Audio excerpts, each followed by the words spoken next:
തീരസംരക്ഷണത്തിന് കരുതലായി തെക്കേ ചെല്ലാനത്ത് ടെട്രാപോഡ് കടൽഭിത്തി നിർമ്മാണം പരിഗണിക്കുമെന്ന് MLA മുഹമ്മദ് ഷിയാസ്.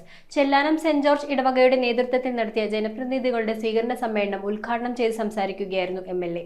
ചടങ്ങിൽ വികാരി ഫാദർ സാംസൺ ആഞ്ഞിലിപ്പറമ്പിൽ അധ്യക്ഷത വഹിച്ചു. കാലവർഷക്കാലത്ത് രൂക്ഷമായ കടലാക്രമണം നേരിടുന്ന തെക്കേ ചെല്ലാനത്ത് ടെട്രാപോഡ് കടൽഭിത്തി നിർമ്മിക്കുന്ന കാര്യം സർക്കാർ പരിഗണിക്കുമെന്ന് MLA മുഹമ്മദ് ഷിയാസ്. ചെല്ലാനം തീരസംരക്ഷണ പദ്ധതിയുടെ രണ്ടാം ഘട്ട നിർമ്മാണ പ്രവർത്തനങ്ങൾക്കൊപ്പം തെക്കേ ചെല്ലാനത്തെയും ഉൾപ്പെടുത്തി പദ്ധതി നടപ്പിലാക്കുന്നതിനായി സർക്കാരിന്റെ ശ്രദ്ധയിൽ വിഷയം കൊണ്ടുവരുമെന്നും അദ്ദേഹം പറഞ്ഞു. ചെല്ലാനം സെന്റ് ജോർജ് ഇടവക സംഘടിപ്പിച്ച ജനപ്രതിനിധികൾക്കുള്ള സ്വീകരണ സമ്മേളനം ഉദ്ഘാടനം ചെയ്ത് സംസാരിക്കുകയായിരുന്നു MLA. നിലവിലൊരു താൽക്കാലിക ബഡ്ജറ്റ് അവതരിപ്പിച്ചിട്ടാണ് ഒരു സർക്കാർ പോയത്.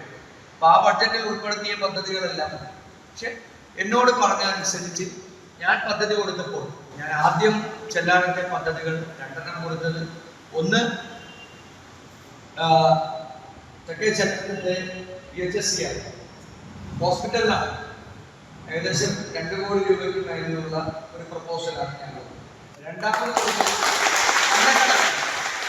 കണ്ടക്കടവിലെ ആശുപത്രിയാണ്.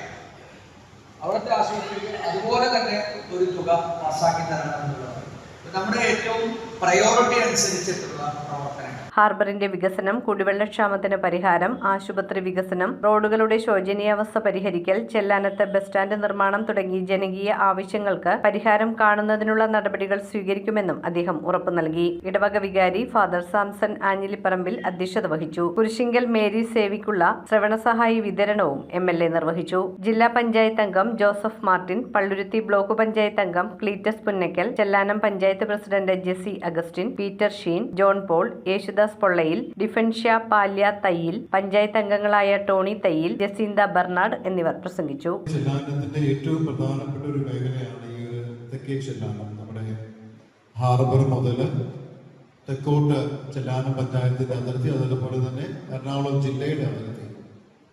അപ്പൊ ഈ ഒരു മേഖലയിലെ വികസനങ്ങളെ കുറിച്ചൊന്ന് നന്നായിട്ടൊന്ന് വിലയിരുത്തുവാനും അതിന് ഭരണകർത്താക്കൾ എന്ന രീതിയിലേക്ക് നമുക്ക് ഒരുമിച്ച് എന്ത് ചെയ്യാൻ പറ്റുമെന്നുള്ള കാര്യങ്ങളൊക്കെ ഒന്ന് വിലയിരുത്താനുള്ള സമയം കൂടെയാണ്. News bureau, Kochi. Royal Kochi 15 വർഷമായി പള്ളുരുത്തിയിൽ പ്രവർത്തനം ആരംഭിച്ചിട്ട് എല്ലാ സർവീസുകൾക്കും 30 ഡേയ്സ് സർവീസ് വാറന്റി. സർവീസ് അടുത്തിരുന്ന് കാണാം. പഴയ ഫോൺ എക്സ്ചേഞ്ച് ചെയ്ത് തവണ വ്യവസ്ഥയിൽ പുതിയ മൊബൈൽ ഫോൺ സ്വന്തമാക്കാം. ഡോർ ഡെലിവറി സംവിധാനമുണ്ട്. റോയൽ കൊച്ചി.